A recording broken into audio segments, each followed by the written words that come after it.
आप सब मीडिया बंधुओं का बहुत बहुत स्वागत है। आज एकम सनातन भारत दल के हेडक्वार्टर 20 बीबी गांधीनगर जम्मू में आज की प्रेस कॉन्फ्रेंस एक बहुत बड़ी डेवलपमेंट शेयर करने के लिए ऑर्गेनाइज की गई है। जैसा कि आप जानते हैं कि एकम सनातन भारत दल, जिसे पहले आप एकजुट जम्मू के नाम से जानते थे, उसे इलेक्शन कमीशन ऑफ इंडिया ने कुछ महीने पहले नेम चेंज के प्रोसेस के थ्रू राष्ट्रीय स्तर पर रिकॉग्निशन दी थी। और जैसा कि आप ये भी जानते हैं कि एकम सनातन भारत दल ने यह घोषित किया था कि भारत वर्ष के प्रत्येक राज्य में लोकसभा 2024 के चुनाव लड़ने के लिए पार्टी अपने कैंडिडेट्स उतारेगी। और आप ये भी जानते हैं कि सनातन संस्कृति, सभ्यता, धर्म के सशक्तिकरण के लिए एकम सनातन भारत दल का निर्माण हुआ है। तो इसी क्रम में आगे बढ़ते हुए आज मुझे अंकुर शर्मा, राष्ट्रीय अध्यक्ष एकम सनातन भारत दल, आपको बताते हुए बहुत खुशी और गर्व महसूस हो रहा है कि इलेक्शन कमीशन ऑफ इंडिया ने 2024 के लोकसभा चुनाव लड़ने के लिए एकम सनातन भारत दल को एक कॉमन सिंबल अलॉट कर दिया है। यह कॉमन सिंबल बांसुरी है, फ्लूट जिसे अंग्रेजी में कहते हैं। इसका चित्र आपके पीछे है। आप इस पे अगर फोकस करेंगे तो ये इलेक्शन कमीशन ऑफ इंडिया के मैनुअल में से लिया गया चित्र है, जो इलेक्ट्रॉनिक वोटिंग मशीन ईवीएम पे कैंडिडेट के नेम के अपोजिट रिफ्लेक्ट होगा। मैं आपसे रिक्वेस्ट करूंगा कि आप इस पे फोकस करिए ताकि लोग ये देख सके कि क्या कॉमन सिंबल अलॉट किया गया है। जितने भी राज्य हैं, 23 राज्यों में एकम सनातन भारत दल के कैंडिडेट्स एक ही चुनावी चिन्ह पे चुनाव लड़ेंगे। कॉमन सिंबल किसी भी पार्टी को मिलना एक बहुत बड़ी बात रहती है। आप 50 कैंडिडेट्स खड़े करें, आप 100 कैंडिडेट्स खड़े करें, आप 500 कैंडिडेट्स खड़े करें, जितने भी कैंडिडेट्स खड़े करेंगे, हर एक कैंडिडेट का चुनावी चिन्ह जो होगा वो बांसुरी होगा। इंडिपेंडेंट जब लोग कंटेस्ट करते हैं तो बहुत देर के बाद चुनाव चिन्ह दिया जाता है, तो कंफ्यूजन रहता है। और यही फायदा रहता है कि इलेक्शन कमीशन ऑफ इंडिया के साथ अगर पार्टी रजिस्टर्ड हो तो समय रहते एक कॉमन सिंबल अलॉट कर दिया जाता है। अब हमें यह सोचने की आवश्यकता नहीं है कि जम्मू लोकसभा से एकम सनातन भारत दल का कैंडिडेट जो लड़ेगा उसका चुनावी चिन्ह क्या होगा। उसका चुनावी चिन्ह बांसुरी ही होगा। उधमपुर कठुआ लोकसभा से एकम सनातन भारत दल का जो कैंडिडेट एमपी इलेक्शन 2024 का लड़ेगा, उसका चुनावी सिंबल क्या होगा? उसका चुनावी सिंबल भी बांसुरी ही होगा। जो अनंतनाग, राजौरी, पुंछ की कंस्टिट्यूएंसी से एकम सनातन भारत दल का कैंडिडेट एमपी इलेक्शन कंटेस्ट करेगा, उसका चुनावी सिंबल भी बांसुरी ही होगा। फॉर्म ए और फॉर्म बी जो political parties chief electoral officer और रिटर्निंग ऑफिसर को देते हैं, जिसे कहा जाता है कि टिकट देना, वो भी हमने पार्टी के तैयार किए हैं। उसके माध्यम से ही बांसुरी के साथ ये टिकट दी जाती है। और जो कैंडिडेट्स हमारे अब कुछ दिनों में जो हम घोषणा करेंगे, उनके चुनावी सिंबल के बारे में हम आपको पहले ही जानकारी दें, इसके लिए आज प्रेस कॉन्फ्रेंस ऑर्गेनाइज की गई थी, क्योंकि बहुत एक इंपॉर्टेंट इवेंट ये रहता है। एक सिंबल अलॉट होना इलेक्शन में, एक कॉमन सिंबल की जो सिग्निफिकेंस है, जो उसकी इंपॉर्टेंस है, उसके चलते विशेष तौर पे आज हमने ये सिंबल के बारे में जनता को जानकारी देने के लिए प्रेस कॉन्फ्रेंस ऑर्गेनाइज की।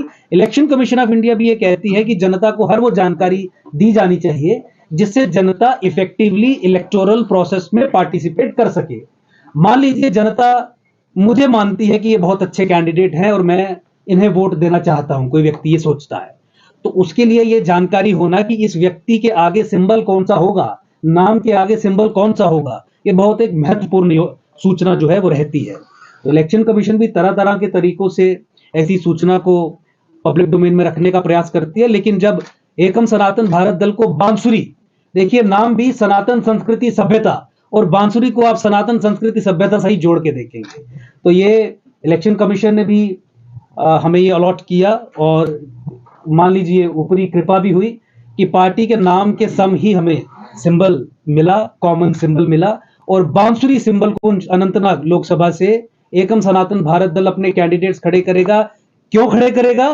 ताकि दिल्ली और कश्मीर के बीच में जो समझौता पिछले 70 साल से चल रहा है, जिस समझौते के चलते जम्मू संभाग को कश्मीर का गुलाम बना दिया जाता है, सरकार चाहे कांग्रेस की हो, सरकार चाहे भाजपा की हो, सरकार चाहे किसी भी और दल की हो, चाहे कोएलिशन गवर्नमेंट्स हो, हमेशा से ही पिछले 70 साल में एक अनहोली कॉन्ट्रैक्ट के चलते, एक ठेके के चलते एक अंडरस्टैंडिंग के चलते, एक अग्रीमेंट के चलते, किसमें भारत की राज्य सत्ता जिसे दिल्ली की सरकार रिप्रेजेंट करती है और कश्मीर की राज्य सत्ता जिसे कश्मीरी मुस्लिम एस्टैब्लिशमेंट रिप्रेजेंट करती है, सो कॉल्ड सेक्युलर क्रेडेंशियल्स अपना के झूठे मूठे पॉलिटिकल पार्टीज का चोला पहन के उस समझौते को चुनौती देने के लिए, जम्मू प्रोविंस, जम्मू संभाग की पॉलिटिकल एम्पावरमेंट के लिए, जम्मू संभाग के लोगों की अल्टीमेट लिबरेशन के लिए हमें नौकरियां नहीं मिलती, हमारे एरियाज को डेवलप नहीं किया जाता, हमारी नाली गली सड़क नहीं बनती, इन समस्याओं से निजात पाने के लिए सेंटर ऑफ पावर कश्मीर से हटा के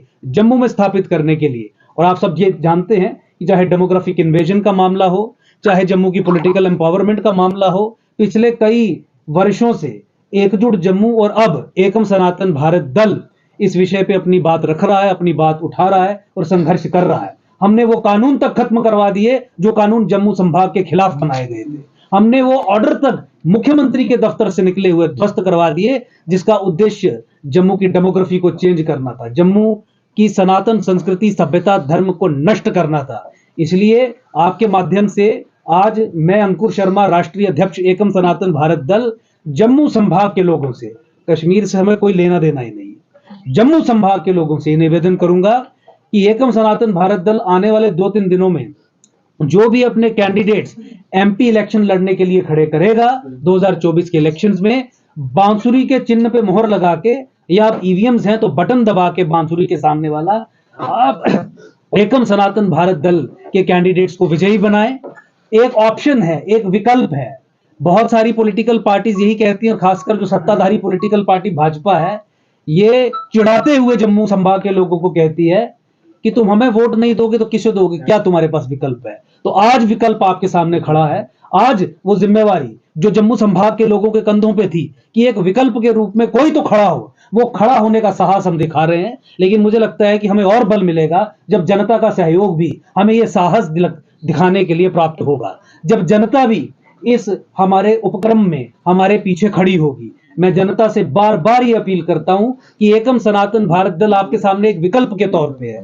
क्यों आप ऐसे व्यक्ति को वोट देना चाहेंगे जो पार्लियामेंट में जाके झूठ बोलता है, जिस व्यक्ति ने 10 वर्ष जम्मू संभाग को, जिन 2 व्यक्तियों ने जम्मू संभाग को पिछले 10 सालों में पार्लियामेंट में रिप्रेजेंट किया है। मुझे बताइए, हम अपने आपसे सवाल पूछे कि क्या उन 2 व्यक्तियों ने, जिनका टिकट अभी भाजपा ने फिर रिपीट किया है, जम्मू संभाग के बारे में पार्लियामेंट में खड़े होकर कोई बात कही?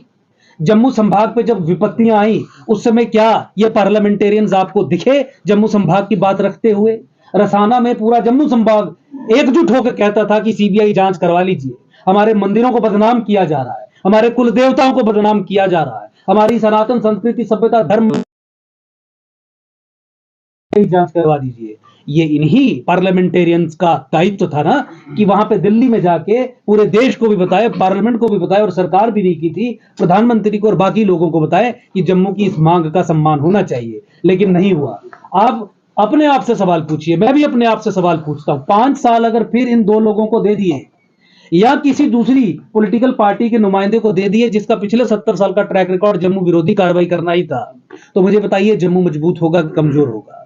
आप अपने आप से ये सवाल पूछिए। हम भी अपने आप से ये सवाल पूछते हैं, इसलिए साहस हमने किया है कि अगर फिर से जो 10 साल से जिससे हम दुखी हैं, जिन लोगों को लेके हमारे मन में घृणा है, जिन लोगों को लेके हम इस निष्कर्ष पे पहुंच चुके हैं कि ये जम्मू संभाग का भला नहीं कर सकते, ये जम्मू संभाग की आवाज पार्लियामेंट में नहीं उठा सकते, ये जम्मू संभाग की आवाज, जम्मू के राष्ट्रवादी समाज की आवाज पूरे राष्ट्र को, पूरे देश को नहीं बता सकते यहां से जब दिल्ली जाके पार्लियामेंट में कि दिल्ली और कश्मीर के समझौते में जम्मू को खत्म कर दिया गया है, तबाह कर दिया गया है। दिल्ली और हाफ सेपरेटिस्ट अलगाववादी मुस्लिम एस्टैब्लिशमेंट ने मिलकर जम्मू को खत्म करने का पूरा प्लान कर दिया है। जब ये ऐसी बातें भी पार्लियामेंट में जाके देश को नहीं बता सकते, तो हम अपने आप से ये सवाल पूछते हैं कि हमारा जो भविष्य है, हमारा जो फ्यूचर है, क्या वो इनके हाथों में सेफ है? अपने बच्चों के भविष्य को देखते हुए, अपने बच्चों के भविष्य के बारे में चिंता करते हुए, इस निष्कर्ष पे पहुंचने के बाद कि हमें एक विकल्प की जरूरत है, एक विकल्प की आवश्यकता है, और अब वो विकल्प जम्मू की अपनी पार्टी, जम्मू में उपजी, जम्मू में जन्मी, जम्मू के कॉजेज को लेकर चलने वाली अपनी पार्टी जब ये साहस दिखा रही है कि पहाड़ से लड़ जाएंगे, क्योंकि पहाड़ ही है सामने जिससे लड़ना है, तो उसके पीछे खड़ा होना हमारा सबका दायित्व है। इसी निवेदन के साथ मैं पुनः जम्मू संभाग के लोगों से, इस राष्ट्रवादी समाज से यह निवेदन करना चाहूंगा कि बांसुरी पे मुहर लगाएं। तीनों सीट्स पे हम कैंडिडेट्स दे रहे हैं। जो ये लोग कहते हैं जूते की नोक पे जनता को रख के कि तुम हमें वोट नहीं दोगे तो किसे दोगे, हम तुम्हारा काम नहीं करेंगे, हम तुम्हारी बात नहीं सुनेंगे, हम तुम्हारे समाज के बारे में कहीं चर्चा नहीं करेंगे, तुम्हें क्या लेना देना, हम तुम्हारा फोन नहीं उठाएंगे, तुम्हारे काम नहीं करेंगे, पर तुम वोट किसको दोगे, ये सब हम कर लेंगे तो किसको वोट दोगे। क्योंकि बाकी जो है, चाहे वो कांग्रेस हो, ये भाजपा के लोगों की बात की, कांग्रेस ने भी तो यही बर्ताव किया जम्मू संभाग के लोगों के साथ।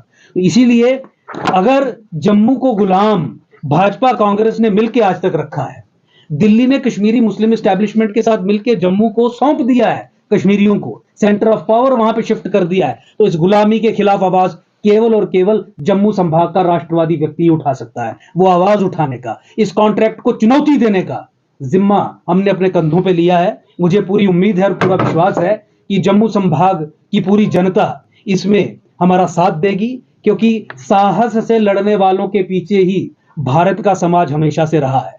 लड़ने वालों के पीछे, चाहे वो हारे भी हो, उन्हीं को उन्होंने हीरो माना है, उन्हीं के पीछे वो खड़े हैं। तो इसीलिए पुनः एक बार फिर आज इस बात के साथ कि इलेक्शन कमीशन ऑफ इंडिया ने ये हमें बांसुरी सिंबल जो अलॉट किया है, बांसुरी सिंबल एकम सनातन भारत दल के तमाम कैंडिडेट्स का रहेगा।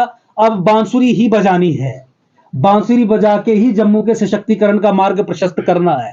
सनातन संस्कृति सभ्यता के सशक्तिकरण के लिए जम्मू संभाग पे हिमालय में जो हमारी सनातन संस्कृति बसती है, उसको तबाह करने के पीछे जो ताकतें हैं, उनसे लड़ने के लिए, उनका मुंहतोड़ जवाब देने के लिए बांसुरी पे बटन दबा के एकम सनातन भारत दल के कैंडिडेट्स को विजयी बनाएं। मैं एक बार आपके दर्शकों के लिए ये डिस्प्ले भी कर दूं ताकि बिल्कुल साफ तरीके से समझ आए कि क्या चुनाव चिन्ह है। आपके सामने ये बांसुरी मैं सामने रख रहा हूं। बांसुरी पे आपको बटन दबाना है एमपी इलेक्शंस के लिए, एमपी 2024 इलेक्शंस के लिए, जम्मू लोकसभा से, कठुआ उधमपुर लोकसभा से, राजौरी पुंछ अनंतनाग लोकसभा से। ये बांसुरी है जो बजनी चाहिए। इसी बांसुरी पे आपको बटन दबाना है और जम्मू की अपनी पार्टी, जम्मू का अपना विकल्प, राष्ट्रवादी समाज के लिए जो विकल्प है, उसे विजयी बनाना है और अपना, अपने बच्चों का, अपनी संस्कृति, अपनी सभ्यता का भविष्य जो है वो उज्जवल बनाने के लिए बटन दबाना है। याद रख लीजिए, 10 साल जिन लोगों ने हमें प्रताड़ित किया, उन इंडिविजुअल्स को हमें रिपीट नहीं करना है, परिवर्तन लाना है। आज ये बांसुरी परिवर्तन का सिंबल है। ये बांसुरी जो है ये परिवर्तन का सिंबल है। परिवर्तन के लिए आपको वोट करना है, परिवर्तन लाना है ताकि हमारा भविष्य सफल हो, उज्जवल हो सके, परिवर्तन लाना है ताकि जम्मू सशक्त हो सके। बहुत बहुत धन्यवाद।